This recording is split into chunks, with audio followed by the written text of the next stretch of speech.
Hello, my name is Greg Eulersch, and I'm an environmental health scientist in ATSDR, the Agency for Toxic Substances and Disease Registry in Atlanta, Georgia. Welcome to Module 5, Selection of Sampling Data. This module is the fifth of an 8-module series about ATSDR's method to evaluate exposures to harmful contaminants in our environment, known as the PHA process.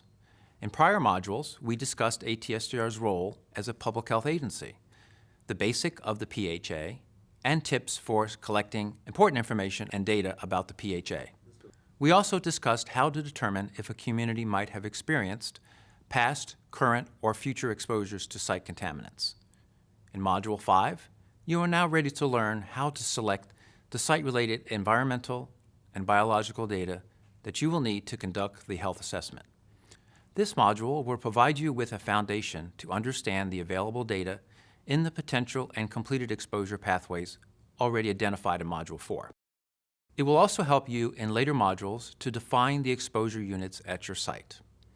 Carefully evaluating data is an essential step in the PHA process because you will need quality data to ensure that your PHA conclusions are reliable. The data should be appropriate and representative of potential site-related exposures.